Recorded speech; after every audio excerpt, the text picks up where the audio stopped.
Bona tarda, bienvenidos a las terceras trovadas del curso 2020-2021 de la Escuela Europea de Humanidades del Palau Macaya. Las trovadas casi siempre empiezan con una pregunta, ¿no? Y la pregunta que da título a estas es ¿qué es la vida buena? Puede ser un poco chocante en este tiempo empastifat, que decimos en catalán, que nos ha tocado vivir con la pandemia y compañía, ¿no? Pero puede ser también una manera de empezar a desconfinar este presente y hacer posible volver a pensar en el futuro. Claro, la pregunta es la que plantea Judith Butler, ¿no? ¿Qué es la vida buena cuando las formas del poder contemporáneo organizan las vidas, les atribuyen valores y propagan la desigualdad? Bueno, pues sí, esta es una pregunta que se supone que tendremos que contestar durante estas 4 sesiones, estas 2 próximas tardes, ¿no? Y por tanto es una pregunta que interpela muchas cosas, interpela evidentemente a conceptos que podemos querer decir cuando hablamos de vida buena, pero también interpela pues, a las políticas de bienestar, interpela a la crisis ecológica y por tanto a las políticas en este territorio, interpela a la tecnología y el desarrollo tecnológico contemporáneo, interpela a las formas de relación y de creación de comunidad y de interrelación, y interpela también pues, a una cierta imaginación y capacidad para pensar e imaginar formas nuevas y distintas de organizarnos, ¿no? Era Polanyi el que decía que la vida buena debe ser el objetivo de una cultura más humana. Pues de esto se trata. Esta es la cuestión que nos motiva, para decirlo así, para las reflexiones de estas 2 jornadas. Para llevar a cabo este debate, encargamos que lo coordinara y dirigiera César Rendueles. César Rendueles, sociólogo, filósofo, todos conocéis, no voy a presentarle ahora. Contra la igualdad es su último libro y ha estado más otras veces en esta casa, tan solo hace 15 días. A él le pedí que nos organizara estas sesiones, él ha escogido los participantes y él, por tanto, a partir de ahora llevará las sesiones. Muchas gracias, César. Tú mandas.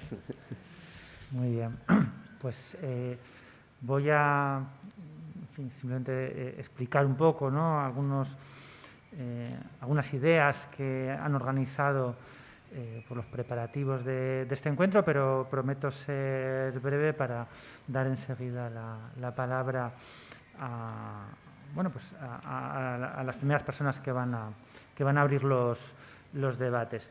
Yo creo que en el último año, ¿no? En este año de pandemia, que ya es un año, esta pregunta que no hace tanto podía resultar un poco técnica, propia, pues no sé de qué facultades, si las de filosofía o de la sociología, pero en cualquier caso una pregunta poco afín a la cultura popular, de repente, ¿no? Ha entrado en nuestros hogares, ha entrado en nuestras familias, en nuestros grupos de amigos y mucha gente ha tenido la urgencia de preguntarse muy explícitamente, ¿no? ¿Qué es la vida buena, ¿no? ¿Cómo se vive una vida digna? Y yo creo que muchas veces se ha respondido que lo que estaba viviendo hasta ese momento seguramente no era una vida buena, ¿no? Y yo creo que ese es un fondo, ¿no? La aceleración, la expresión muy concentrada en este año de pandemia de un rasgo seguramente muy característico de nuestras sociedades, que es lo enigmática que nos resulta, al menos colectivamente, esa pregunta, ¿qué es la vida buena? Yo creo que tenemos dificultades para llegar a un consenso acerca de qué rasgos debería tener una vida no dañada, una vida digna. No está muy claro en qué medida las sociedades pasadas, pues en esas sociedades esa dificultad era menor, ese consenso era más sencillo. Es cierto, ¿no? Que muchas veces tenemos una perspectiva muy estilizada, muy idealizada de cómo era la vida en las sociedades premodernas, ¿no? Como si fueran espacios simples y libres de tensiones, algo que seguro que no eran, ¿verdad?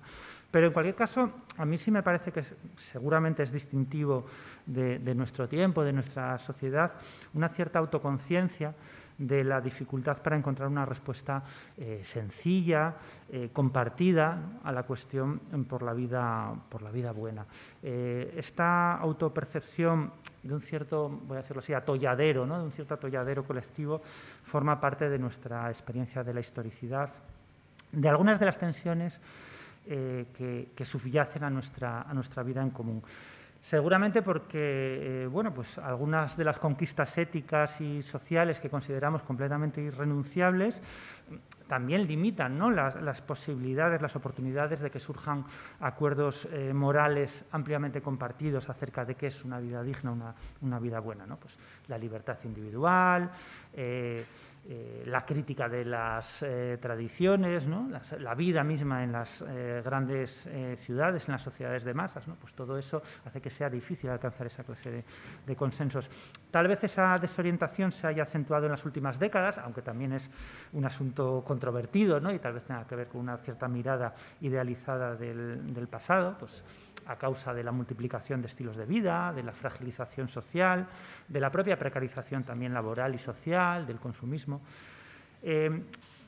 Lo cierto es que, bueno, con independencia de si tenemos o no una mirada idealizada del pasado, hay algunos síntomas contemporáneos de que un cierto desconcierto en torno a qué significa para nosotros una vida no dañada existen, ¿no? Pues, por ejemplo, la normalización del consumo de psicofármacos, ¿no?, la búsqueda de orientación profesional para nuestra vida privada de forma muy generalizada, esa ansiedad social, ¿no?, que sobre todo en el último año hemos sufrido tan intensamente, la soledad no deseada, la crisis de los cuidados, el sufrimiento relacionado con la experiencia del envejecimiento, ¿no?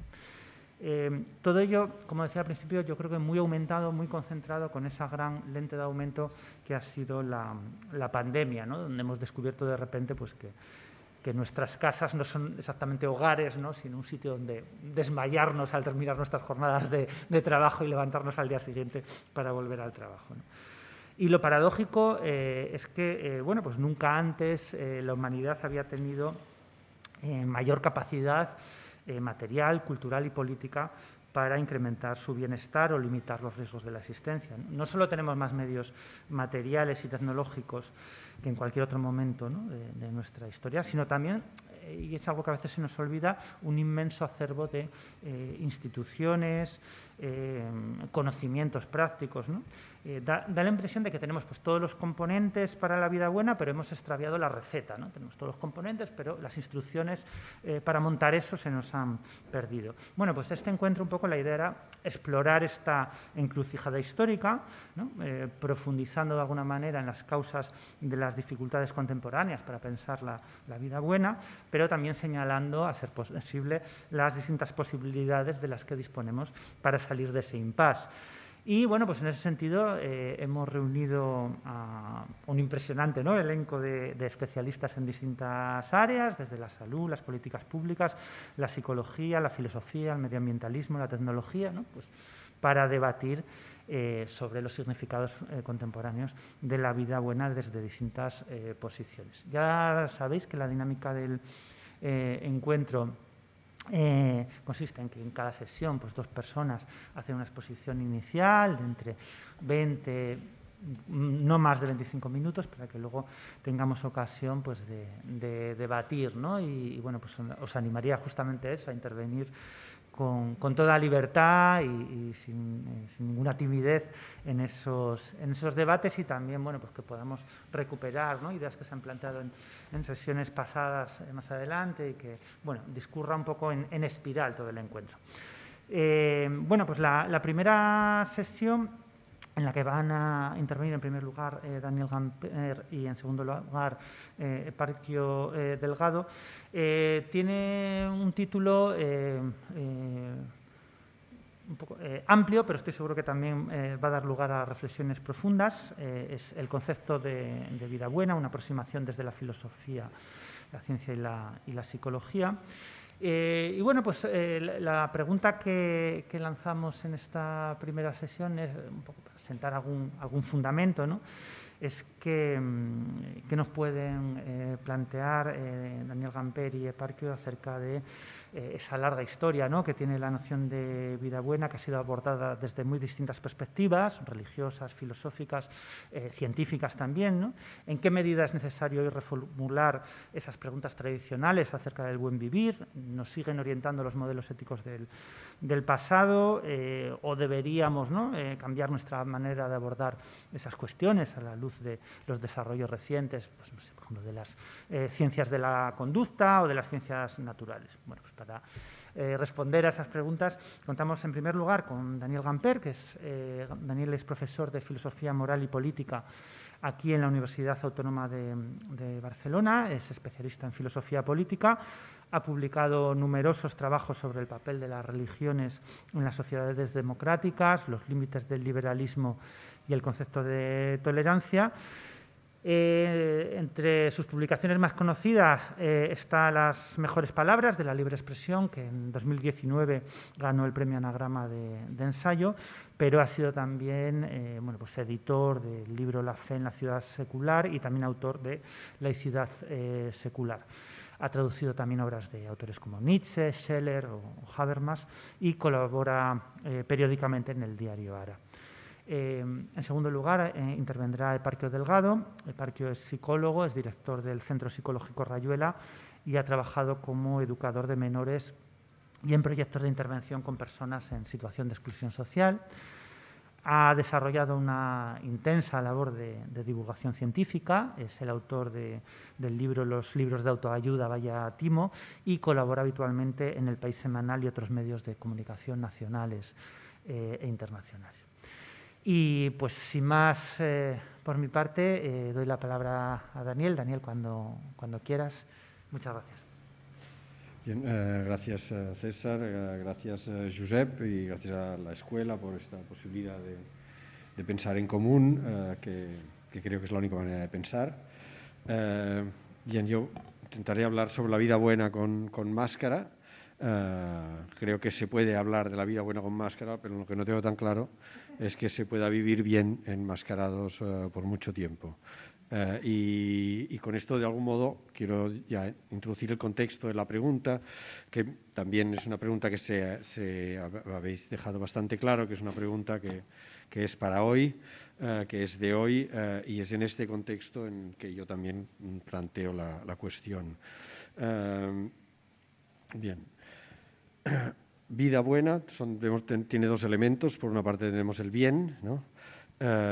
Y si pensamos en cuál es la cosmovisión que se respira en nuestro siglo, en nuestro momento, acerca del bien, si el bien no es algo objetivo, sino que es algo subjetivo, individual, eventualmente colectivo, pero si es colectivo puede ser fruto de una elección, de manera que el bien es bueno en la medida, algo es bueno en la medida en que alguien así lo considere. Hay horizontes del bien, como lo llama Charles Taylor, hay expectativas compartidas de lo bueno, estándares de modos de vivir, hay un abanico finito de maneras consideradas significativas de que cada cual busque la autenticidad. Digamos, no hay objetividad, hay un pluralismo en el que actúan algunas fuerzas preponderantes, como en nuestro caso el mercado. Esto por lo que se refiere al bien. Por lo que se refiere a la vida, es obvio que no estamos hablando de la vida biológica, sino que estamos hablando de una vida que hay que vivir bien, que hay que saber vivir. Y a propósito de esto, uno de los textos, si no el texto inaugural de la filosofía política, apenas se abre, encontramos, le preguntan a Céfalo, al viejo, ¿cómo es vivir? ¿No? ¿Es un camino escabroso y difícil o bien fácil y transitable? No meramente vivir, sino vivir bien. Cómo se vive bien es difícil. Y vida indica también la totalidad de la vida, lo que se hace con la propia vida, o sea, no un momento de la existencia, sino la totalidad de la existencia, cómo se ha elegido, qué se ha elegido, por qué se ha elegido, por qué se lleva una vida y no otra. Elegir los criterios en virtud a los cuales queremos elegir las cosas, ¿no? Eso yo entiendo que es la identidad en última instancia, ¿no? La totalidad de la vida vista como una identidad que no solo es individual, sino que es colectiva. De modo que la vida buena podríamos decir que es algo así como una cosa que se puede construir dentro de un marco preestablecido de opciones de vida buena, ¿no? Por decirlo en términos de Gauss, traduciendo a Heidegger, es un proyecto-yecto, ¿no? O sea, estamos lanzados y a partir de ahí tenemos que proyectarnos. La filosofía sobre esto tiene mucho que decir, obviamente, pero hoy el clima filosófico, sobre todo desde hace 50 años, no digamos decir desde exactamente hace 50 años, cuando se publica la teoría de la justicia de Rawls, en el ámbito anglosajón y, por tanto, en gran parte del ámbito filosófico, lo que sucede es que esta pregunta se difiere, la pregunta sobre el bien y sobre la vida buena se difiere y se le antepone la pregunta por la justicia. Y entiendo que esto es una actitud liberal que forma parte de la filosofía, pero no solo de la filosofía, sino que también tiene que ver con algo que podríamos llamar la cosmovisión liberal de nuestros tiempos, en la cual hay una retirada de la cuestión de la vida buena. Puede haber un discurso público sobre la justicia, se puede regular incluso en qué medida el discurso sobre la justicia debe estar regulado, por qué cauces debe discurrir, pero se elimina la posibilidad de un discurso público sobre el bien, sobre cómo hay que vivir. Se puede acordar cuáles son las instituciones de justicia, es bueno acordar eso, pero al contrario es perjudicial alcanzar acuerdos éticos o fundamentar la sociedad en valores o convicciones morales compartidas, que no sean de mínimos, ¿no? Esto es, de algún modo, esta es la cosmovisión liberal acerca de la vida buena. Esto no quita que, obviamente, al Estado le corresponde también promover determinados estilos de vida. Esto es lo que se suele entender por biopolítica, ¿no? El Estado promueve un vivir sano como un requisito para vivir y para vivir bien. Y después está la otra fuerza preponderante en la elección, en la preelección de cuáles son los estilos de vida, que es el mercado, el capitalismo, que ha pasado a ser interiorizado. Por tanto, lo que observamos, o lo que observo, es por una parte una privatización de la vida buena. Es algo sobre lo que no se puede alcanzar un acuerdo. Es imposible alcanzar conocimiento en ética y religión, así dice Wittgenstein en su conferencia sobre ética, de lo que saca la conclusión que la ética es un juego de lenguaje en el que se participa o no se participa, pero al cual no se puede acceder desde un lugar que esté fuera de todos los juegos de lenguaje. La vida buena, por tanto, se convierte en una cuestión privada, del mismo modo que la verdad se convierte en una cuestión privada. Se privatiza la búsqueda del bien y se da lo que podríamos llamar un régimen de tolerancia, de coexistencia pacífica, uno de cuyos elementos suele ser también el silencio sobre aquellos asuntos susceptibles de dividir, en concreto pues las concepciones del bien. Seguimos dentro del sistema liberal, a saber, la separación entre iglesias y estados, que es la que permite este régimen de tolerancia y que se puede también, que algunos han definido como secularización, ¿no? Secularización en este caso significa no solo que ha habido una cuasi cancelación de las religiones, sino que hay una diversificación en las respuestas a la vida buena y hay una amplísima oferta de alternativas para guiar la vida, ¿no? New Age, meditación, prácticas experienciales, ausencia de trascendencia, vínculo entre salud espiritual y salud corporal, ¿no? Una búsqueda, por así decir, en un mercado de la espiritualidad. Las reacciones a este planteamiento liberal son conocidas, el comunitarismo ya lo conocemos, a saber, se trata de limitar las concepciones del bien a las comunidades que están unidas por algo más que el hecho de compartir un territorio, sino pues, alguna cultura, una lengua, que tienen alguna cosa más en común. La propuesta de John Gray de un modus vivendi, es decir, pura tolerancia, no tutela constitucional, sino una coexistencia sostenida básicamente en el desinterés mutuo de los miembros de la sociedad por molestar a los otros. Otra de las reacciones, y aquí pues naturalmente estoy haciendo grandes distinciones, ¿no? Otra de las distinciones sería la heideggeriana frankfurtiana, que encontramos en autores como Peter Sloterdijk o Byung-Chul Han o Hartmut Rosa, que a partir de una antropología normativa dicen que, señalan cuáles son las velocidades, los ritmos, el tipo de resonancia que hay que buscar con el mundo para restaurar al ser humano en su vínculo con su núcleo auténtico. Es otra de las reacciones que habría a esta privatización de la vida buena.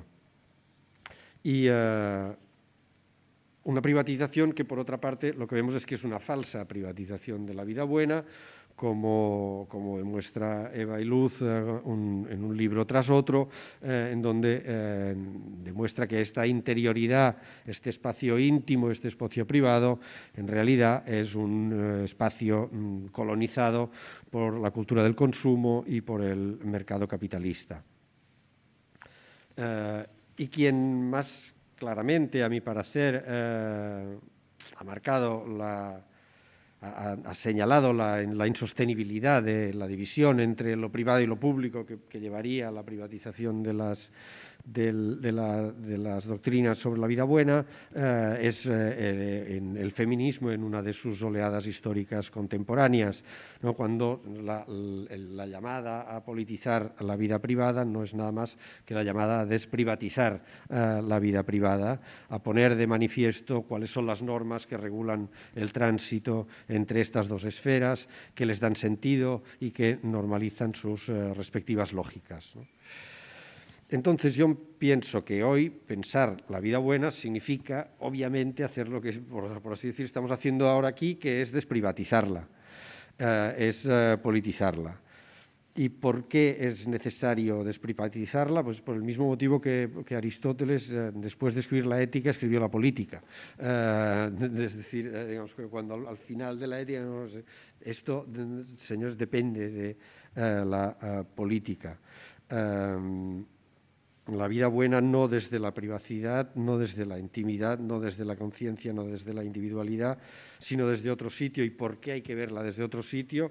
Pues porque el ser humano, y aquí pues tengo que decir una cosa que parecería esencialista y que creo que lo es que el ser humano es relacional, o sea, no somos nada sin relación. Es una cosa un dato, a mi parecer, obvio, que es lo que de algún modo dice Aristóteles cuando habla del zoon politikon, está diciendo que hay una continuidad entre nosotros y los animales y la naturaleza y las plantas y en general toda la tierra.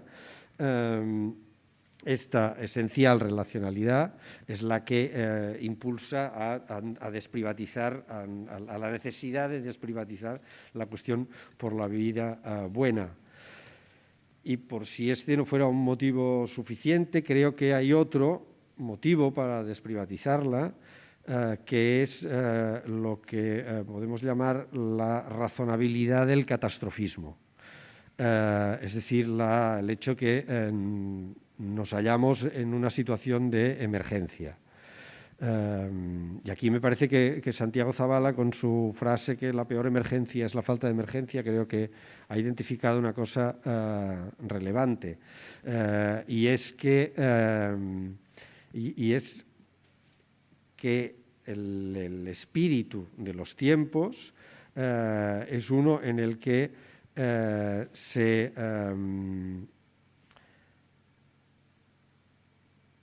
se contempla la posibilidad constante de establecer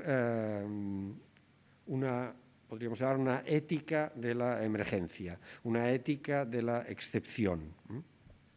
Es decir, estas semanas aquí en Barcelona hay un renovado interés por Marte, no solo en Barcelona, sino en todo el mundo, ¿no?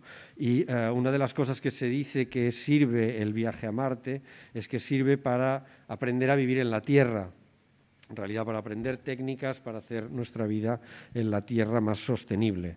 Lo cual es una manera de decir que la Tierra se nos ha hecho extraña. porque para entender de algún modo la Tierra la tenemos que entender desde Marte. Entonces yo, claro, esta ética de la emergencia, que por jugar con las palabras podríamos llamar una ética marciana, ¿no? Es decir, una ética para un entorno hostil, que obliga al ser humano a estar en permanente alerta, a estar siempre dispuesto a hacerse cargo de otra emergencia, ¿no? Que además debe ser afrontada globalmente, porque eso es lo que también quiere decir la relacionalidad, ¿no? Que las emergencias son emergencias globales. Decir que el catastrofismo es razonable es decir que la pregunta por la vida buena hoy es una pregunta de lujo y que en realidad la pregunta es la pregunta por la supervivencia, por la mera vida, ¿no? Y aquí hay que ver también cuáles son los factores que empujan hacia esta ética de la emergencia, ¿no? Yo creo que uno de los factores es un factor cultural, que es el hecho que la distopía se ha convertido prácticamente en un género transversal a diversos ámbitos de la cultura. Un género que creo que habría que analizar en qué medida no tiene precisamente la función de mantener a la población asustada ante las consecuencias terribles del hecho de que se equivoquen o de que actúen mal en su espacio privado, ¿no? A que no se desempeñen bien en la coreografía del reciclaje de los productos dentro del espacio doméstico, ¿no? Habría que pensar si esta razonabilidad del catastrofismo no es también una ideología transmitida por quien está interesado en que la gente viva con miedo y que la gente se conforme en vivir y no piensen en la necesidad de vivir bien, porque una vida que no es una vida buena, según Platón, ¿no? Y Aristóteles, bueno, y según quien sea con un poco de sentido común, no es una vida humana, ¿no? Entonces, yo me pregunto qué sería esta moral de emergencia, qué rasgos tiene esta moral de la emergencia, una moral que yo entiendo que no nos sirve las escuelas helénicas que nos enseñaban a sobrellevar los males, bien despreciándolos, bien acogiéndolos. Creo que no nos sirven porque hay algo extraordinario que estaría acompañado de esta cosmovisión de la moral de emergencia, y es el hecho que el problema es que el mundo dejará de ser habitable dependiendo de cuáles sean las acciones que lleven a cabo la humanidad, y que lo dejará de ser para las próximas generaciones. De modo que esta ética de la emergencia es una ética que está dirigida al futuro, es una ética que los agentes de la cual son los que todavía no han nacido, y por tanto es una ética que nos obliga a vivir bien, y vivir bien significa, por parafrasear a Locke en su famosa estipulación, vivir bien significa dejar tanta y tan buena tierra como encontramos para los que van a venir después. Cuando se habla hoy también de lo que habría que hacer, se habla a menudo de un cambio de conciencia, que entiendo que es como la creación de un nuevo ser humano. Y aquí hay que preguntarse qué legisladores, qué educadores, qué motivaciones hay que ofrecer para lograr este cambio de conciencia. ¿Por qué se trata de un cambio de conciencia plenamente contraintuitivo, en el sentido de que cuestiona lo que el capitalismo naturalizado, ¿no? Cuestiona todo en su raíz, o sea, en realidad está proponiendo alguna cosa así como una vida de kilómetro cero, ¿no? Y habría que preguntarse si el hecho que sea contraintuitiva no nos empuja a las formas más radicales de un cambio de conciencia, como son algunas que se están estudiando ahora, como sería el antinatalismo o una misantropía metódica.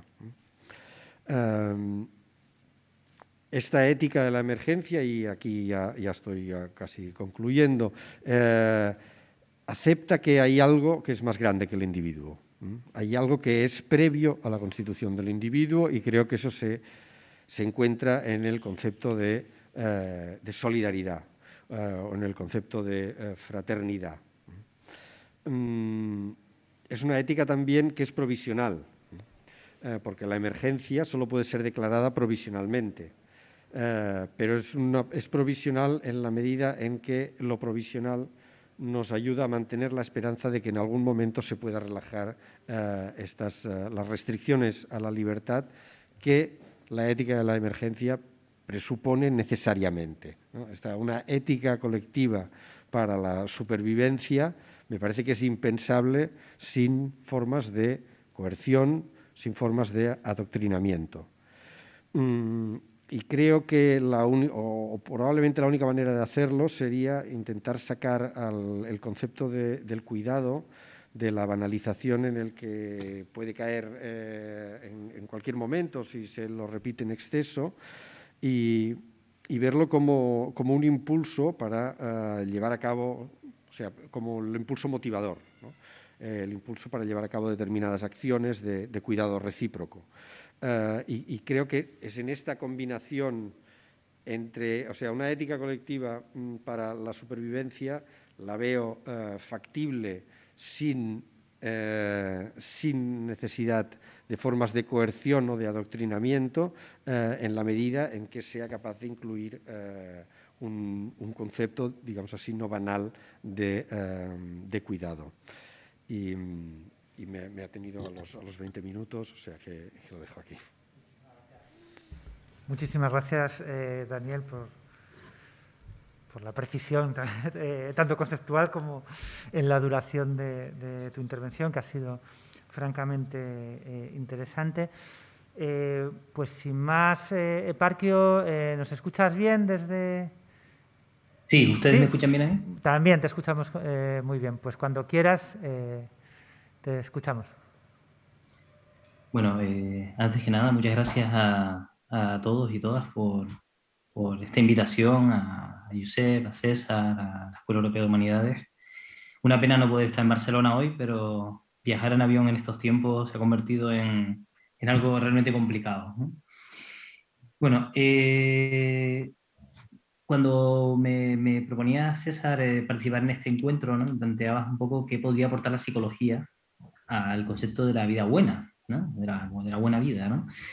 Y claro, de entrada es un tema bastante complicado porque cuando se trata de abordar desde las ciencias los conceptos filosóficos, siempre se corre un cierto riesgo, ¿no? de objetivización de esos conceptos, ¿no? de dejar de lado, ¿no? Digamos, el debate filosófico, ¿no? Como acaba de plantear Daniel, un análisis estupendo, ¿no? Entonces, podríamos acercarnos de entrada desde la psicología y decir, bueno, la psicología ha abordado el concepto de la vida buena, ¿no? ¿Qué tenemos? ¿No? Realmente la psicología como disciplina científica no ha abordado el concepto de la vida buena hasta hace unos 20 años con el nacimiento de un movimiento que es el movimiento de la llamada psicología positiva, que es la que empieza a introducir y empieza a plantearse ese concepto en sus publicaciones, ¿no? Es una cosa muy puntual además, pero empieza a plantearse esta cosa, ¿no? De qué puede aportar la psicología a la vida buena, ¿no? Entonces, autores como Park, Peterson y Sang en 2003 nos plantean pues, que la vida buena es una vida feliz, saludable, productiva, significativa, que se compone pues, de experiencias subjetivas positivas, como la felicidad, la plenitud, la experiencia de fluir, rasgos individuales positivos como las fortalezas del carácter, talento, intereses, valores, las relaciones interpersonales positivas, como la amistad, la pareja, el compañerismo, y las instituciones positivas, les llaman, como la familia, la escuela, negocios, comunidades. En principio, esto podría ser un planteamiento bastante interesante y de hecho, desde mi punto de vista lo es. El problema que tenemos con el acercamiento con los acercamientos que ha habido desde los investigadores que se plantean dentro del movimiento de la psicología positiva, es que, por una parte, es un planteamiento, por ejemplo, lo podemos ver cuando hablamos de la parte de las instituciones, ¿no? Pues escuelas, negocios, comunidades, hay una visión que se nota que está hecha desde Occidente, se nota que está hecha desde los Estados Unidos, sobre todo que es donde nace la psicología positiva, y además, a la hora de desarrollar investigación sobre estos temas, prácticamente toda la investigación se ha centrado en los factores individuales, ¿no? En las experiencias subjetivas, en eso que llaman rasgos individuales positivos, más allá de los problemas bastante gordos de definición que hay de todos estos conceptos, se han centrado mucho en este punto, ¿no? En qué puede hacer el individuo para llevar una vida que puede considerar buena, ¿no? Y claro, este punto sí que ha habido investigaciones bastante interesantes que además vienen a coincidir en gran medida con los planteamientos tradicionales sobre la buena vida, pues el cultivar las relaciones de amistad, llevar una vida con moderación, etcétera, etcétera, ¿no? Luego, pues estas cosas de tener pensamientos positivos, etcétera, etcétera, ¿no? Pero sí que tienen unas críticas este planteamiento, ¿no? Por una parte, pues que ignora estos factores contextuales, ¿no? Estos factores que son más de tipo social, sobre todo la parte institucional, ¿no? De hecho, recientemente desde la propia psicología positiva ha habido críticas a este punto, ¿no? Es decir, siempre se plantea el tema de la buena vida y de la felicidad y tal desde el punto de vista individual. Además no tiene en cuenta las diferencias individuales, es decir, viene a ser un planteamiento de esto es lo que hay que hacer para llevar una buena vida, pero primero no define bien lo que es la buena vida y segundo tiene este punto de directrices de comportamiento que siempre hay que cogerlo con cierta reserva, ¿no? Es decir, bueno, usted dice que esto es lo que hay que hacer para llevar lo que usted plantea que es una buena vida, pero a lo mejor eso no coincide con mis valores o con la vida que a mí me gustaría llevar, ¿no? Entonces, digamos que podríamos decir que hasta ahí tenemos todo lo que la psicología ha aportado utilizando el concepto de la vida buena. Desde mi punto de vista, creo que se podría plantear el tema de otra manera, enganchándome un poco con lo que planteabas tú en la introducción, ¿no? Pues hablando de la generalización del consumo de psicofármacos, etcétera, que podríamos plantear que la buena vida no podemos definir bien qué es la buena vida, pero sí que a lo mejor podemos plantearnos qué es la vida mala, ¿no? La vida dañada, la mala vida, ¿no? Y hoy en día, que desde hace unas décadas, pues todo lo que tiene que ver con el sufrimiento, pues se ha incorporado, digamos, al ámbito de la psiquiatría, se le ha puesto nombres de etiquetas diagnósticas, ¿no? Pues podríamos plantear que la vida buena podría estar en contraposición con la depresión, por ejemplo, ¿no? Que vendría a ser pues, el paradigma de la vida dañada, ¿no? De aquella famosa tríada cognitiva que se llamaba, ¿no? De una visión muy negativa sobre uno mismo, el mundo y el futuro, ¿no? Entonces, podríamos plantear, a lo mejor no podemos definir, por lo menos desde la psicología, ¿no? Qué es la vida buena, pero sí podríamos plantear qué factores pueden llevar a una vida dañada o a la depresión, ¿no? Podríamos plantear qué sabemos sobre los factores que llevan a la depresión. Y sobre eso sí que tenemos más material, ¿no? Sobre eso sí que tenemos más información, ¿no? Tenemos, digamos, por una parte los factores que tradicionalmente se han planteado como factores de riesgo para la depresión, ¿vale? Recordemos que estamos hablando de factores de riesgo, no de causa directa, ¿no? De causa-efecto, pero sí factores que pueden aumentar la probabilidad de sufrir depresión, ¿no? Tenemos las experiencias traumáticas en la infancia, el divorcio o la muerte de los padres, experiencias de abuso psicológico, emocional o social, la convivencia con personas que sufren depresión, la pérdida del cónyuge por divorcio o fallecimiento. Estos serían, digamos, los más tradicionales.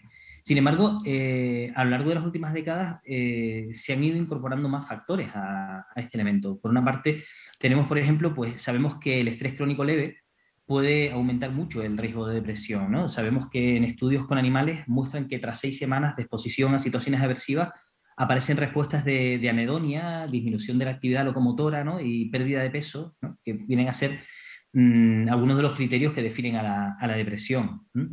También pues la famosa indefensión aprendida, ¿no? El estar expuesto a situaciones que son incontrolables o que uno percibe como incontrolables, ¿no? Cuando te pasan cosas, digamos, desagradables, aversivas, y sientes que tú no puedes hacer nada para abordarlas, eso también es un factor, ¿no? Es una de las definiciones tradicionales, además de la depresión, ¿no?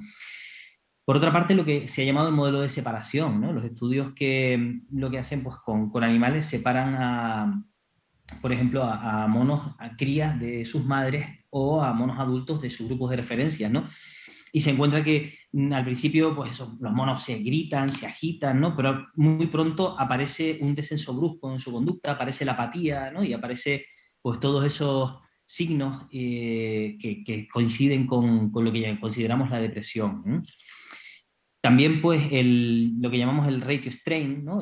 Se podría traducir como el ratio de esfuerzo, ¿no? Cuando para obtener un determinado resultado, un determinado reforzador, uno tiene que realizar un determinado esfuerzo y de repente el esfuerzo que tiene que realizar para conseguir eso mismo aumenta, y aumenta de forma bastante brusca, los sujetos muchas veces dejan de responder y aparece también ese estado de apatía, de agotamiento. Es decir, cuando lo que antes nos costaba conseguir pues un cierto esfuerzo, tenemos que hacer el doble o el triple, ¿no? Yo cuando leía estas cosas, ¿no? Me empezaba a pensar en el tema de los salarios, toda esta historia de Deliveroo y todas estas situaciones, ¿no? Pues empiezas a encontrar pues estos posibles factores de riesgo que también nos llevarían a esa depresión, a esa vida dañada, ¿no? Ahí tenemos, digamos, algunos de los factores que están bien estudiados desde la psicología. Y además recientemente hay autores que han empezado también a analizar pues, la relación que ha habido entre la configuración de las sociedades modernas, ¿no? y esa relación también con la depresión, ¿no? Y ha habido pues, por ahí algunas propuestas, ¿no? Que no dejan de ser pues, propuestas hipotéticas, pero son bastante sugerentes desde mi punto de vista para acercarnos a este fenómeno, ¿no? Por un lado, pues se plantea el tema de la individualidad, ¿no? Como la construcción de la individualidad, de la modernidad, ¿no? Ese sujeto que tiene que empezar a elegir y que por lo tanto es responsable de los resultados de su conducta, ¿no? Esa presión que aparece con la modernidad de tener que el éxito o el fracaso dependa de lo que tú haces, ¿no? Porque eres un individuo aislado, esa concepción del individuo aislado fuera del contexto, ¿no? Ese individuo que como comentaba ahora también el compañero, ¿no? Pues se entiende al margen de una relación social y de un contexto social, ¿no? Que además pues conlleva este tema de la individualidad, además engancha con otros fenómenos psicológicos, como puede ser el error fundamental de atribución, que es un tema muy interesante, que siempre se ha planteado este tipo de sesgos, ¿no? De esa tendencia que tenemos a atribuir las conductas de los demás a factores internos, disposicionales, a su naturaleza, digamos, ¿no? Esta persona hace eso porque es así, pero cuando yo lo hago es porque estoy en determinadas circunstancias, ¿no? Que siempre se ha planteado como una cosa, digamos, un error del funcionamiento mental o del cerebro, y realmente podría ser el resultado de una concepción cultural del individuo, ¿no? Es decir, no puedo acceder a los factores situacionales, digamos, circunstanciales que hacen que una persona se comporte así, por lo tanto, cuando esta persona se comporta así, lo hace porque es así, ¿no? Yo no, yo es porque estoy pasando una mala racha o lo que sea, ¿no? Entonces, hacemos a los demás responsables de su conducta, ¿no? Ignorando a veces ciertas circunstancias, ¿no? También se ha planteado pues, el cambio de la actitud occidental hacia la muerte, ¿no? El otro día, precisamente en una charla tuya ahí mismo, ¿no? Escuchaba a José Ramonet hablar de la pérdida del sentido trágico de la vida, ¿no? Y tiene que ver también un poco con esto, ¿no? Esa higienización de la muerte, de la enfermedad, del sufrimiento, cómo se ha ido sacando de la vida una parte consustancial de la vida, lo que además conlleva que cuando nos encontramos realmente con ese tipo de problemas, muchas veces no sabemos cómo abordarlos. Cuando te encuentras realmente con la muerte, cuando te encuentras realmente con la enfermedad, todo eso que ha sido sacado, digamos, de la vida cotidiana, ¿no? Y cuando además lo que se va quedando es una relación de equivalencia entre felicidad y normalidad, ¿no? Entre vivir de maravilla, vivir súper contento, unas vidas estupendas, ¿no? Y normalidad, ¿no? Bueno, sobre eso se ha dicho mucho y supongo que también se comentará, ¿no? El tema de las redes sociales, el tema de cómo cada vez más uno se siente un poco como obligado, ¿no? a plantear determinada vida, como estas vidas estupendas que se ven antes se veían en la publicidad, ahora se ven en cualquier parte, ¿no?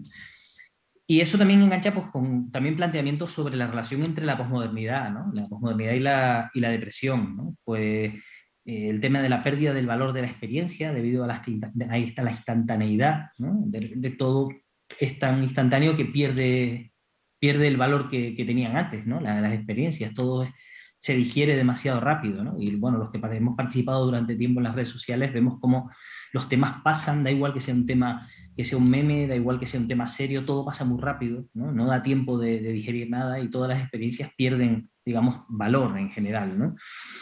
Y bueno, y quizás dentro de este punto de vista hay un tema que no he nombrado, por supuesto, que es el tema de la desigualdad, porque creo que ese es uno de los grandes temazos, ¿no?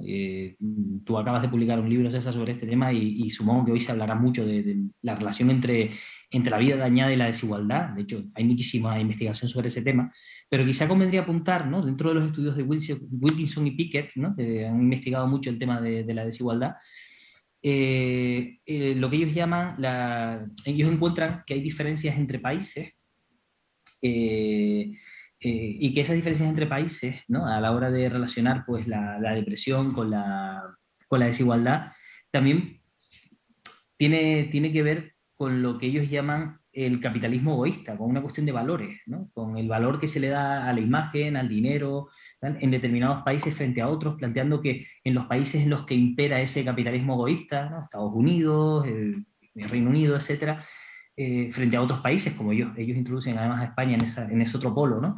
Plantean que esos valores también son un factor que tiene mucha relación con la mayor prevalencia de depresión, ¿no? Y de esa depresión y de vidas dañadas, ¿no? Por último, dentro de esas hipótesis tenemos el planteamiento de lo de la sociedad del espectáculo de Debord, que era un poco lo que planteábamos ahora, ¿no?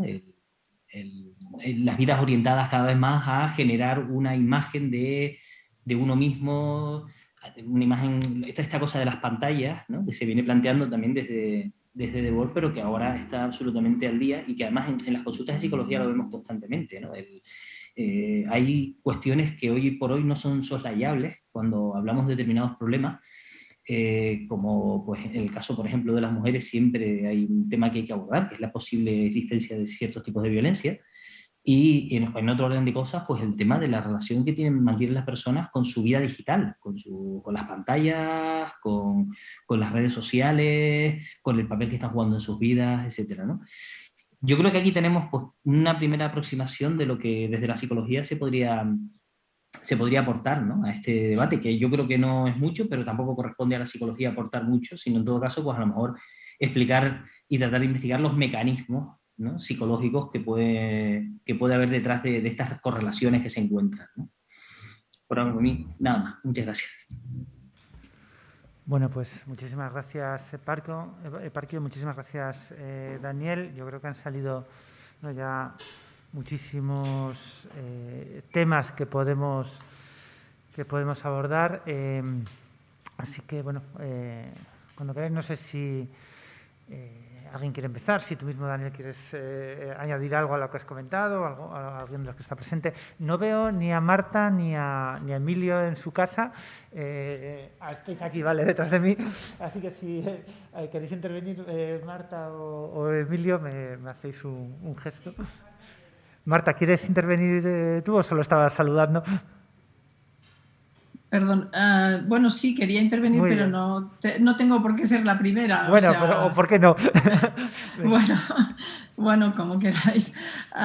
Quizá, no sé si Eparquio y Daniel quieren antes hacer algún comentario entre ellos. No sé cuál es la mecánica, La mecánica es libre completamente. ¿Sí? Yo creo que podemos hablar con toda libertad. Si te apetece a ti empezar, será estupendo. Bueno, pues mira, me lanzo y luego ya. Bueno, quería primero agradecer a los dos que habéis hablado, los dos compañeros que habéis hablado, porque desde luego ha sido unas intervenciones riquísimas y llenas de sugerencias y que creo que es la mejor manera de empezar estas jornadas, ¿no? Y quería hacer dos comentarios, uno desde el feminismo, digamos, desde el feminismo teórico, uno para Daniel y el otro para Eparquio. Bueno, empiezo por orden, ¿no? Porque primero ha empezado Daniel, pues en cuanto a esta última propuesta que has hecho, Daniel, que me ha parecido muy interesante después de tu riquísima intervención, donde han surgido muchas otras cosas que seguro que se comentarán, cuando has hablado del concepto del cuidado, que bueno, en buena parte, digamos, procede del feminismo teórico o de cierto feminismo teórico, y proponía sacarlo de una cierta banalización, a lo mejor que ahora se está dando, no sé, quizá, ¿no? Depende de en qué contextos también lo estemos hablando. Pero quería quizá aportar que en Francia, por ejemplo, hay bastantes personas que dentro del feminismo teórico están, creo, haciendo propuestas desde la filosofía, pero también las ciencias políticas, o desde la confluencia entre las dos. Hablo de estudios, por ejemplo, de personas como Sandra Logier o Patricia Paperman, o Caroline Ibos, o Fabienne Brugger también, que realmente es otra visión de esto que en Estados Unidos se llamó primero la ética del cuidado, porque es una visión mucho más política, precisamente. Una visión que no tiene absolutamente nada que ver con un cierto peligro de esencialización también del cuidado, porque siempre se relaciona con una cuestión de género también, a veces desde un punto de vista incluso esencialista, las mujeres serían más dadas por naturaleza, digamos, o por cultura o por educación a ser más relacionales, más dadas a las tareas de cuidado, y esto provoca desigualdades, evidentemente, pero más allá de este tipo de consideración, en esta visión francesa de la ética del cuidado, creo que lo importante es también ver todas las consecuencias negativas, digamos, que tienen las prácticas del cuidado en nuestras sociedades. Y cuando hablamos de cuidado, no solo hablamos, por ejemplo, de la atención a las personas mayores y a las criaturas, sino también, por ejemplo, quién se ocupa de los desechos, ¿no? De quién se ocupa de las basuras que generamos, aunque reciclemos, este tipo de cuestiones. Y en este sentido es interesante también que, un poco para evitar que justamente que se banalice o que se entienda mal el concepto de cuidado, en Francia han preferido no traducir este concepto y guardarlo como care, como la palabra inglesa care, ¿no? Que es mucho más, además, amplia que incluso la traducción también que española de cuidado, pero ya no digamos la traducción posible o las traducciones posibles en francés. Bueno, esto era un comentario en relación con el cuidado. Y luego, en relación con lo que has dicho, Eparquio, que también ha sido muy interesante y muy sugerente, porque realmente has abierto muchísimas puertas. También desde el feminismo teórico, desde hace una década por lo menos, e incluso más, también hay una serie de especialistas, de expertas y expertos que hablan de la función positiva de las emociones negativas, digamos, ¿no? Es decir, que frente a este discurso tan, como has dicho tú, tan estadounidense o tan occidental del buen rollo, de ser positivo, de ver la vida en positivo, etcétera, pues han afirmado la potencia también de las emociones y sobre todo de los afectos, en el sentido más de reacción negativos, como la rabia feminista, por ejemplo, ¿no? A veces la rabia es necesaria. O también como una revalorización, como hace Jacques Halberstam, del concepto de fracaso, porque se ha criminalizado incluso, bueno, entre comillas, ¿no? en sentido figurado, el sentimiento de ser un fracasado o una fracasada o de fracaso, que quizá, pues, Halberstam, pues, desde el punto de vista queer, lo intenta revalorizar, sacándolo de esta negatividad, ¿no? Bueno, esto es todo. No son preguntas, sino son prolongaciones de lo que habéis dicho, y espero que den pie a debate. Muchas gracias, Marta. Sí, muy interesante también lo que señalas. ¿Alguien más le apetece intervenir? Sí, Javier y también Emilio. Vale, pues Javier, Emilio y luego Pedro. Bueno, pues muchas gracias, un placer y desde luego un lujazo escuchar a Daniel y a Eparquio. Yo dos comentarios sobre lo que comentaba Eparquio de pensar, digamos, la vida buena en negativo, ¿no? Desde la depresión y esos factores de riesgo. Una cosa que sabemos desde la salud pública es que la forma en la que enferman los individuos no es lo mismo que la forma en la que enferman las poblaciones, ¿no? De forma que ante una situación como la que estamos ahora, de eso, la casi autoproclamada cuarta ola del COVID, la ola de los trastornos mentales, etcétera, etcétera, creo que es muy útil pensar esto porque la forma en la que las personas individuales desarrollan situaciones de depresión o de una forma no diagnóstica de malestar, ¿no? Porque no sea el DSM-4 quien nos juzgue nuestras emociones, a nivel individual es una, pero cuando estamos en situaciones de sufrimiento colectivo, posiblemente sea otra, ¿no? Entonces, sí que sabemos que, si bien, por ejemplo, el COVID ha tenido un impacto mucho mayor sobre sociedades desiguales, es mucho más probable que las sociedades desiguales también van a expresar de otra manera esa asunción poblacional del malestar, que a lo mejor podemos llamarlo malestar o podemos llamarlo desesperanza, ¿no? Porque lo que parece es una incapacidad para proyectarnos hacia el futuro, hacia ese futuro post-COVID.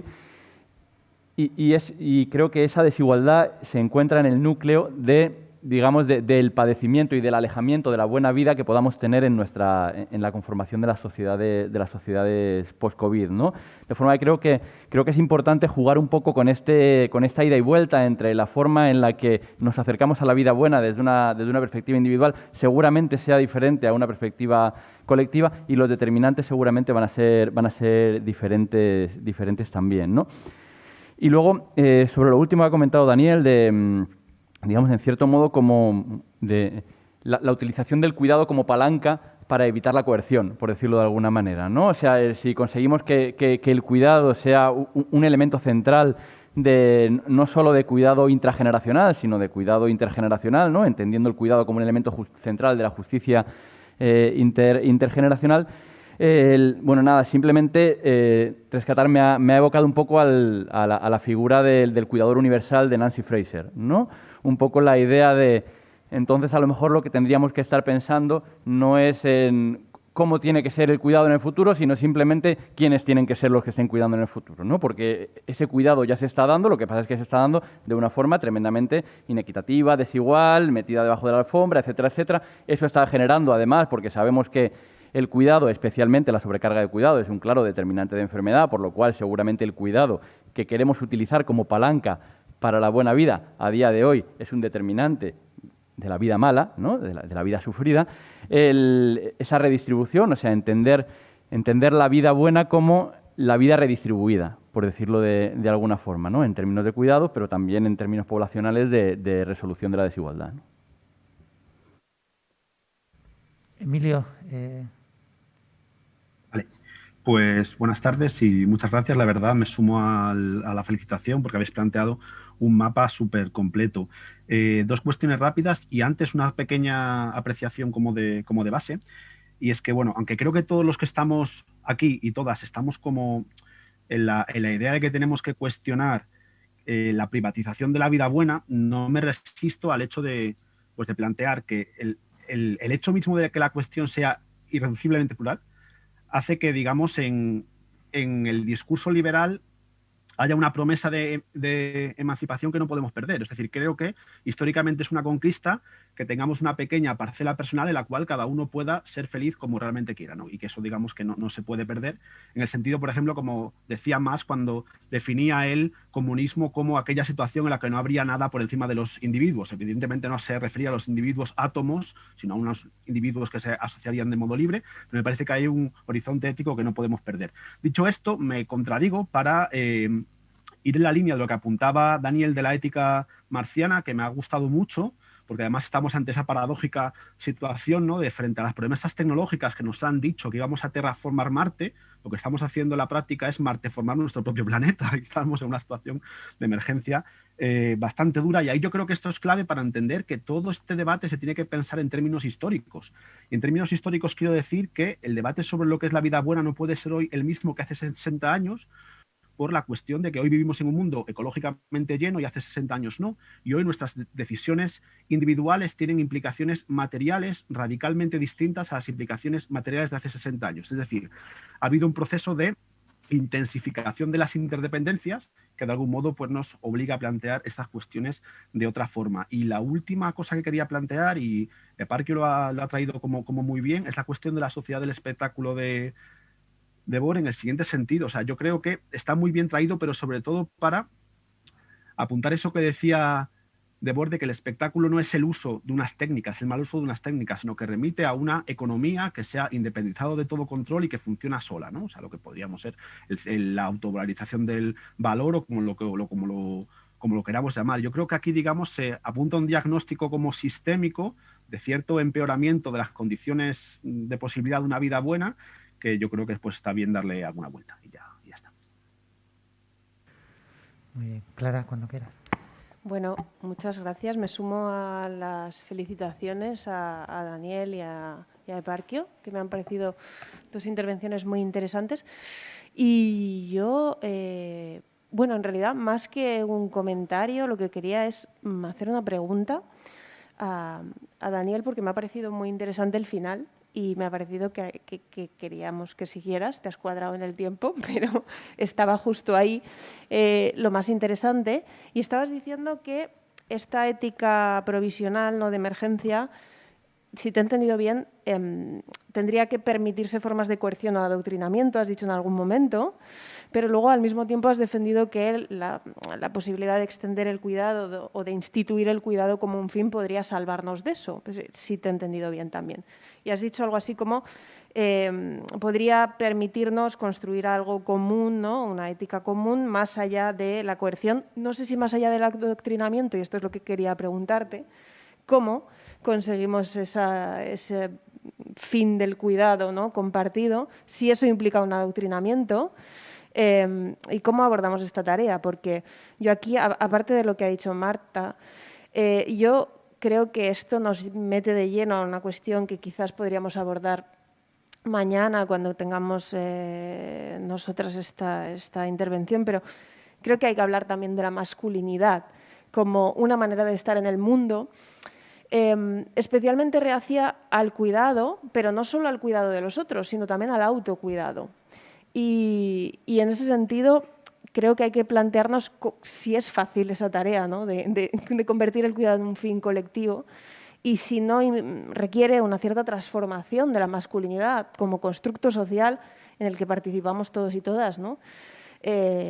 Y también en este sentido, insisto, no solamente el cuidado de los demás, los accidentes de tráfico protagonizados mayoritariamente por hombres son de hombres que se matan, pero también matan a esos con los que se estrellan. Y si os fijáis, por cierto, en quién va por la calle sin mascarilla, fijaros porque es bastante revelador que son mayoritariamente hombres, ¿no? Entonces, bueno, la gran pregunta para mí es cómo hacemos esto del cuidado, cómo lo convertimos en un fin colectivo, si es fácil o si implica alguna forma de adoctrinamiento. César, ¿no? un par de apuntes o de comentarios, ¿no? El primero de ellos es que a mí me parece que es muy determinante en el momento actual, en el desconcierto sobre la vida buena, lo que podríamos llamar el espiral del consumo, es decir, esta sustitución del deseo por la pulsión. A mí me parece que esto es absolutamente catastrófico. Es decir, tú pretendes un objetivo, lo tienes, cuando lo tienes ya no te interesa lo que has obtenido, sino que persigues inmediatamente otro, y hasta una espiral de pulsión que ha sustituido por completo al deseo. Y yo no entiendo cómo puede existir vida buena sin deseo. Esta sería la primera consideración. La segunda es, y apelando a la referencia al sentido trágico de la vida que has hecho antes, a mí esto me parece una cuestión fundamental. En un individuo precario, como es un individuo tan precario como es la especie humana que nace, crece y muere en 4 días, ¿no? La pérdida de sentido de los límites siempre es la fuente de todas las catástrofes. Y entonces, o mantenemos vivo el sentido trágico de la vida, o siempre acabaremos deslizándonos por la pendiente. Recuerdo una cena con Etienne Balibar buscando desesperadamente en el Manifiesto Comunista una señal de sentido trágico de la vida, y nos costó mucho encontrarla. Sí, hay un momento que dice que puede acabar mal para todos, pero lo dice así muy de pasadita, ¿no? Me parece que es otra cuestión importante. Y después, yo estoy muy de acuerdo en que no hay que perder el sentido del valor de la emancipación individual. Lo que pasa es que hay que entenderlo en un sentido, yo diría, muy arraigado en el liberalismo más clásico, el mejor, es decir, en la idea de experiencia de Montaigne, para decirlo así, ¿no? Como la capacidad de construirse con el contacto y con la relación con los demás, construirse positivamente, por tanto, con el sentido del cuidado como elemento estructural de la relación, ¿no? Estas son las 3 cosas que me apetecía decir. Sí. Bueno, me parece fascinante las intervenciones y el debate. Por suerte tenemos hoy y mañana, o sea que creo que va a dar mucho de sí. Yo creo que me voy a quedar con algo que ha dicho Eparquio porque me parece, o sea, encuentro que es enormemente complejo tratar de definir qué es la vida buena y por lo tanto me parece una buena idea definir el término en negativo. Es mucho más fácil, y esto ocurre con conceptos complejos, ¿no? En general, es mucho más fácil es muy difícil definir qué es democracia, pero entendemos con mucha más facilidad que no es la democracia, ¿no? Y esto lo digo porque hablar de la vida buena desde un principio moral, que decía Daniel, o la posibilidad de reivindicar la vida buena desde un principio moral, desde la perspectiva normativa, a mí me parece complejo y ni siquiera sé si es ideal. Ni siquiera sé si debemos de llegar o de hacer ese esfuerzo, ¿no? Yo estaba pensando, desde lo que conozco, evidentemente, que son, digamos, el desarrollo de los estados de bienestar contemporáneos, las prácticas eugenésicas, por ejemplo, es decir, el derecho que se atribuían los estados a intervenir sobre la vida de las personas se hacía desde una idea de vida buena. Es decir, el Estado definía, y esto lo estoy hablando del Estado sueco en la década de los 60, o sea, no estoy hablando de digamos, estados democráticos y avanzados. Se intervenía sobre la vida de las personas y, sobre todo, sobre el cuerpo de las mujeres desde una concepción de una sociedad ideal que tiene en sí misma, ¿no?, esta idea de vida buena. Y esto solo pudo combatirse cuando entró el principio de la justicia, en realidad, de la justicia y la libertad, ¿no?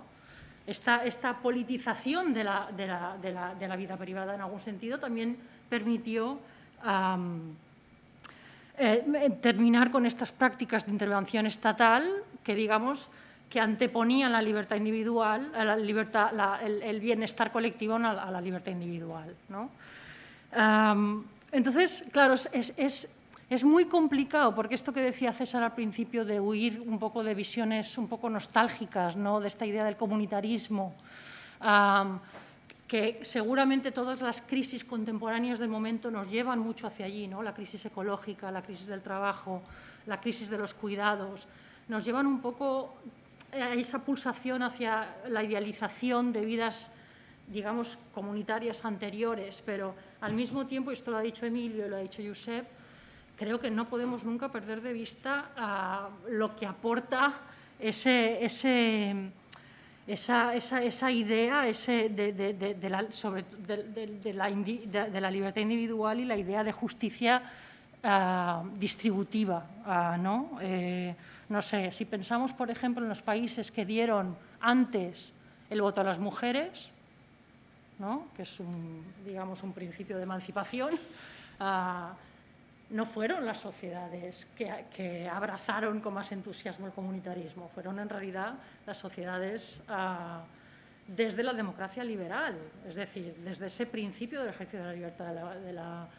O sea que lo encuentro complejo, pero trataría de huir de idealizaciones, digamos, me parece difícil y ni siquiera sé si es aconsejable intentar definir en términos positivos esta idea de la vida buena. ¿Tú quieres intervenir, Cristian? ¿Cómo estás mirando? Vale. Sí, imagino que querréis responder a algunas de las cuestiones, Daniel y Eparquio, pero si me permitís que me tome la licencia yo también de haceros alguna pregunta. Esto que comentaba Marga ahora a mí me parece muy interesante porque las definiciones negativas tienen una honorable tradición, ¿no? Tanto en teología como en matemáticas, pues ha habido una amplia tradición de definiciones negativas que son muy útiles, efectivamente, para abordar fenómenos complejos. Y también coincido, bueno, lo ha señalado Emilio y Josep, ¿no?, en que el atractivo, ¿no?, del modelo liberal, ¿no?, elaborado paradigmáticamente por Rawls, como indicaba antes Daniel, pues yo creo que es muy difícil, ¿no?, renunciar a esas conquistas, pero al mismo tiempo yo creo que la crítica comunitarista que también señalaba antes Daniel tiene su punto, ¿no? O sea, perseverar en ese agnosticismo acerca de la vida buena, en esa idea, ¿no? De, bueno, establezcamos las condiciones de justicia y luego cada cual verá. El problema, como señalaban, yo creo que bien gente como McIntyre, ¿no? Y otros comunitaristas, es que luego cada cual no ve nada, ¿no? O sea, que estamos muy perdidos, ¿no? El cada cual verá al final es, bueno, pues lo que diga el consumo, ¿no? Lo que diga el mercado. Y yo creo que esa es una tensión real. O sea, yo creo que lo que has señalado tienes toda la razón, ¿no? O sea, son conquistas completamente irrenunciables, ¿no? ¿Quién quiere renunciar a esa autonomía sobre la vida privada, ¿no? Pero esa tensión está yo creo muy presente en buena parte de las vidas dañadas que vivimos hoy, ¿no? Entonces, bueno, a mí me parece a lo mejor que los liberales rawlsianos, ¿no? Yo creo que dan este debate por cerrado muy rápidamente, ¿no? Y bueno, no sé si seguro que tú quieres continuar ahora con este tipo de cuestiones, pero quería también dirigir una pregunta a Eparquio relacionado con algo que ha tratado muy rápidamente, que es relacionado con su experiencia como psicólogo clínico, ¿no? Que es, bueno, pues qué efectos está viendo en vidas dañadas, en pacientes con depresión, en relación a las redes sociales, ¿no? A esto que comentabas ahora, esa necesidad de vivir toda tu vida como si fuera un escaparate, que yo creo que es algo que percibimos muchos a nuestro alrededor, pero que seguro que tiene declinaciones, ¿no? Muy exacerbadas en pacientes depresivos, ¿no? En eso que vemos en las redes sociales constantemente, ¿no? Pues que de repente actitudes, fotografías, imágenes que antes solo veías en la publicidad, ahora forman parte de la vida cotidiana de la gente, ¿no? Desde la comida que come a los lugares que visita, ¿no? Todo parece un anuncio y no hay otra forma de mostrarse en las redes sociales que no sea esa, a no ser que sea irónicamente, ¿no? En cuyo caso en realidad también es como publicidad irónica, ¿verdad? No sé si eso tú ves en tu práctica clínica, en tu práctica como psicólogo clínico, pues eso, bueno, pues de una forma cotidiana, ¿no? Y eso era un poco lo que os quería plantear.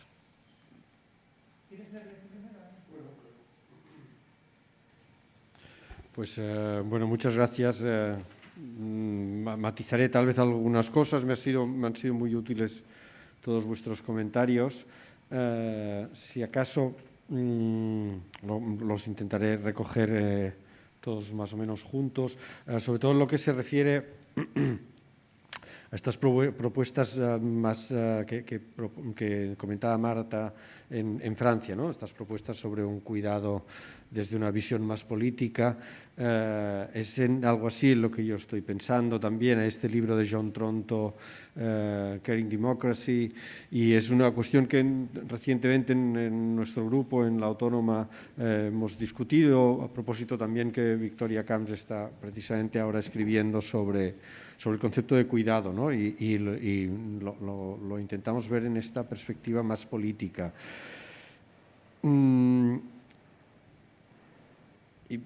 ¿Cómo se imagina esta sociedad del cuidado, ¿no? Esta ciudad que cuida, esta gente que cuida de su ciudad? Entiendo que o sea, si se pone el cuidado en el centro y después miramos la sociedad, no deja de sorprender el hecho de que un profesor universitario cobre prácticamente el doble que un profesor de primaria, o que un médico cobre mucho más y tenga mucho más prestigio que una enfermera, que un basurero sea un trabajo que lo coge y que no, digamos que están desprestigiadas además, o sea, no solo están mal reconocidas, sino que están desprestigiadas y se acepta, pues como se aceptan las cosas en la sociedad, lo explica muy bien César en su último libro, ¿no? Se acepta como si fuera la ley de la gravedad, la fuerza de la gravedad, una cosa que es una elección probablemente masculina, ¿no?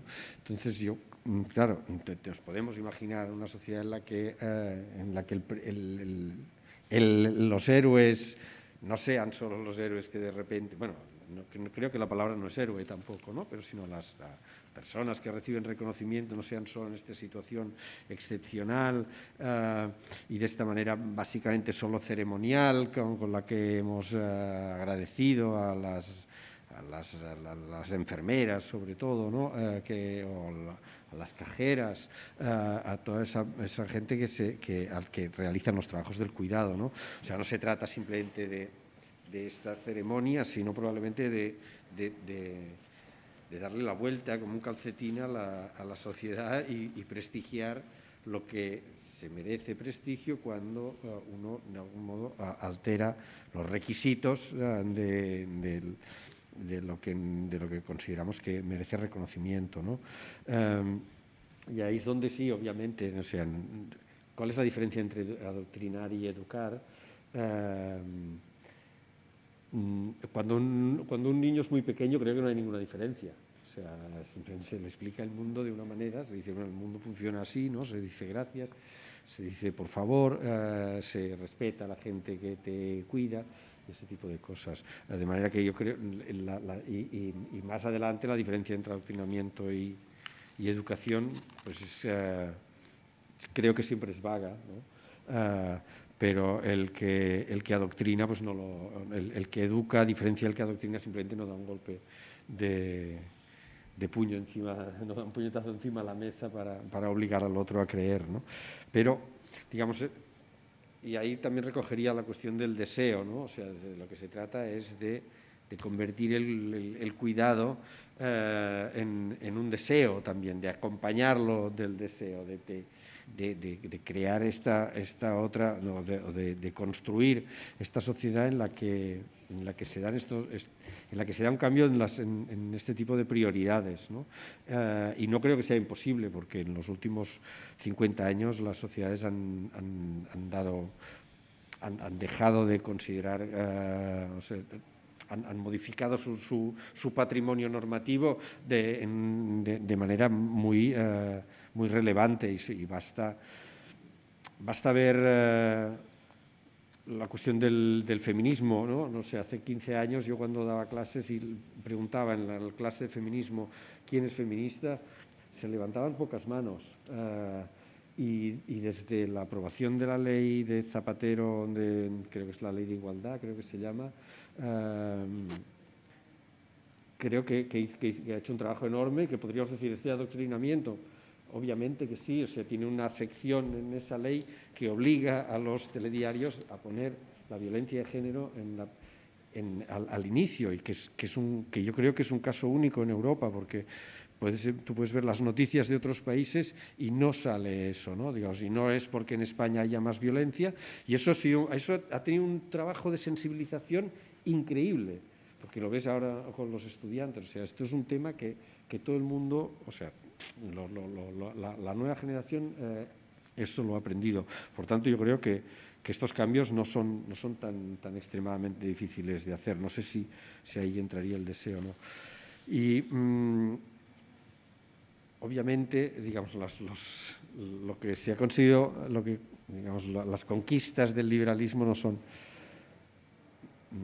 o sea, es probablemente de las cosas más preciadas que tenga nuestra sociedad. La pregunta es, ¿qué se está protegiendo? Es decir, se está protegiendo al disidente, ¿no? El problema de las éticas de la excepción o de las éticas de la emergencia o de la ética de la emergencia es que al disidente lo trata de negacionista. Y en realidad lo que hace es decir, no, lo que era una disidencia moral en realidad es un fallo epistémico de esa persona. A ver, yo creo que las conquistas del liberalismo son... O sea, no me quiero imaginar vivir en una sociedad en la que esas conquistas están perdidas, pero me pregunto si es posible de algún modo canalizarlas de tal manera que que la sociedad de algún modo vaya a una, por lo menos en algunos aspectos, ¿no? Lo que está claro es que no es el aviso de la catástrofe lo que nos hará despertar, sino es la catástrofe cuando sucede, ¿no? Hablando de las masculinidades, hay este concepto actual de la petromasculinidad, ¿no? Yo creo que la petromasculinidad es la que te impide reconocer que la catástrofe ya ha sucedido, ¿no? Intentar seguir persistiendo en que todavía hay tiempo para que la fiesta dure todavía un poquito más, ¿no? No es necesario que empiece ya la resaca. Muy bien. Parquio, ¿quieres añadir algo?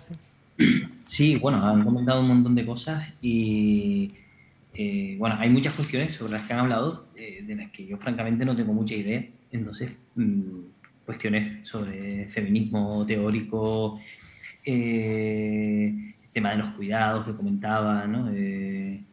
Cuestiones como las que comentaba Javi, ¿no? De la forma en cómo los individuos no enferman igual que las poblaciones, que él es un auténtico experto, ¿no?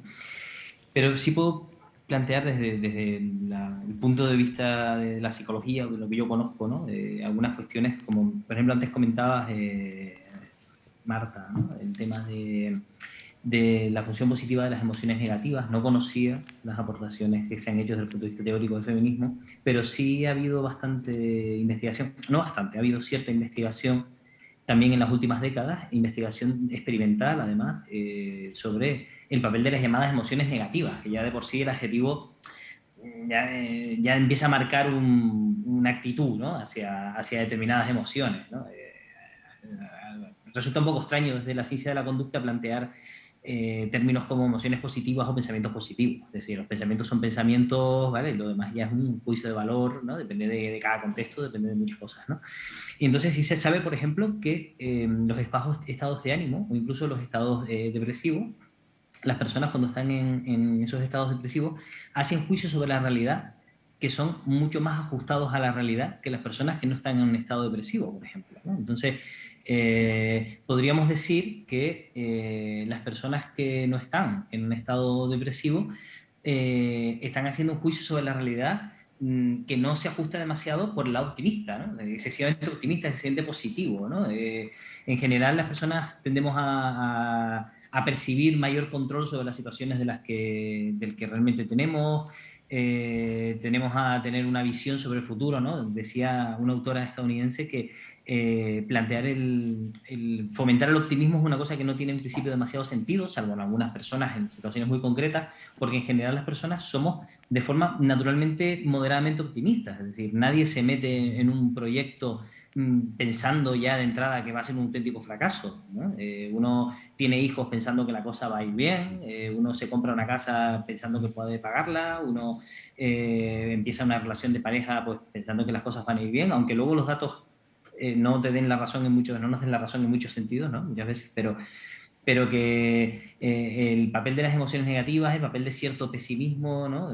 Tiene que ver más bien con eso que se ha dicho siempre, ¿no? De que un cierto pesimismo es una actitud más realista y tal, pues parece que las investigaciones experimentales van en ese sentido, ¿no?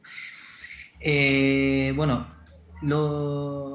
otra cuestión, ¿no? Que comentaba un poco lo de la pulsión, cómo se sustituía el deseo, ¿no? Bueno, no sé muy bien cómo estás planteando los términos, Josep, desde qué definición, pero sí me recuerda un poco a una cosa que también le he escuchado una vez a César, que es este planteamiento de la economía, ¿no? De que aquellas actividades que generan un beneficio marginal creciente son como mucho más satisfactorias, ¿no? Generan como mucha más realización, ¿no?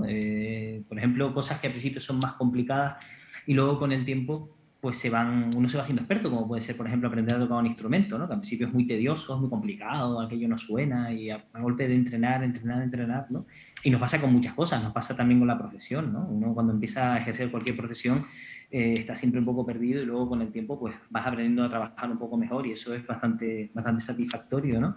Y eso contrasta, ¿no? Con la experiencia de la inmediatez, con la experiencia del todo para hoy, para allá, inmediatamente, etcétera, ¿no? Que elimina esa parte de esfuerzo, ¿no? que que siempre se ha planteado, ¿no?, como un avance tecnológico, ¿no? Vamos a eliminar el esfuerzo porque se ha considerado el esfuerzo como algo negativo, ¿no? El esfuerzo para conseguir ciertas cosas, y parece que el tema de que algunas cosas nos conlleven cierto esfuerzo tiene mucha relación con la satisfacción que nos produce luego a la postre, ¿no? Y luego, César, tú comentabas el tema de la depresión y las redes sociales. Bueno, yo te puedo hablar de mi experiencia como psicólogo sanitario, ¿no? Lo que nos vamos encontrando, que no deja de ser pues más que anécdotas, ¿no? Pero a veces pueden ser anécdotas interesantes, ¿no? Y que señalan en ciertas direcciones, ¿no? Hace poco, mira, estaba acordando de una persona que me contaba algo que yo no sabía. Y el tema este de las redes sociales, uno va aprendiendo cosas todos los días, ¿no? Apareciendo nuevas redes y nuevos usos de las redes, ¿no? Y me decía, ¿no? Era una persona que usaba Tinder, ¿no? En este caso una chica que usa Tinder, ¿no? Que ya de por sí es una red social para el tema de conseguir amistad, pareja, sexo, etc. Me decía, yo no uso Instagram y eso está haciendo que mis posibilidades de conseguir relación a través de Tinder se haya desplomado. Porque cuando empiezo a hablar con los chicos por Tinder, lo primero que me dicen es, déjame tu Instagram, pásame tu Instagram, ¿no? O sea, lo que me venía contando era que la dinámica que ella percibe es que cuando empiezas a flirtear con alguien y tal, esa persona lo primero que quiere ver es tu Instagram para ver tus fotos, para ver tu estilo de vida, para ver cómo interactúas, para ver un poco tu físico y tu estilo de vida en general, ¿no? Entonces, si no lo tienes, ya te excluyen, ¿no? Ya quedas excluido, quedas excluida porque...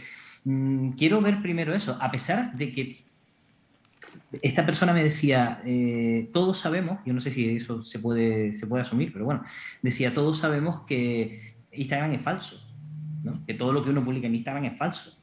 Claro, igual esta persona lo sabía y yo no creo que mucha gente eso lo tenga muy claro, ¿no? Pero sí es interesante, ¿no? Ver, claro, si estás sometido a esa presión, y eso sí lo vemos constantemente, ¿no? A la presión de las redes sociales, además de una forma no cuestionada, ¿no? Yo me he encontrado con el caso de muchas adolescentes, además hablo siempre de chicas y de mujeres, porque creo que es importante, ¿no?, destacar este punto, ¿no? Que te plantean, por ejemplo, como un objetivo para la terapia, cuando tú les planteas, bueno, ¿qué podrías, si la terapia fuera exitosa, ¿qué harías que ahora no haces, por ejemplo, ¿no? Y te dice, pues mira, me atrevería a subir una foto de cuerpo entero a las stories de Instagram.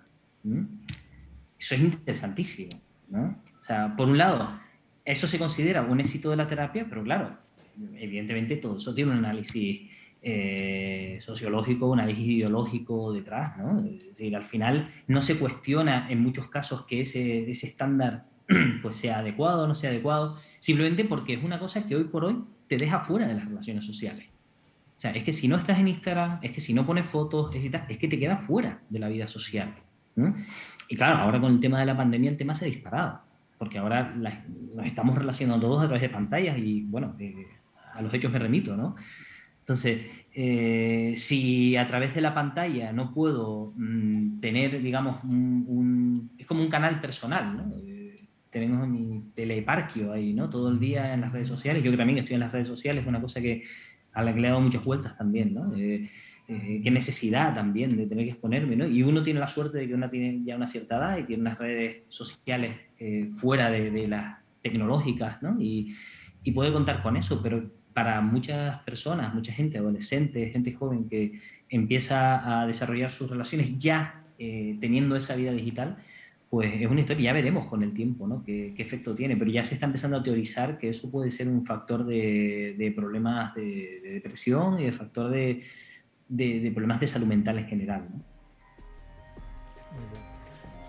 Vamos a hacer, si os parece, entonces la pausa y continuamos después con las intervenciones de Marga y Javier. Muchas gracias. Gracias.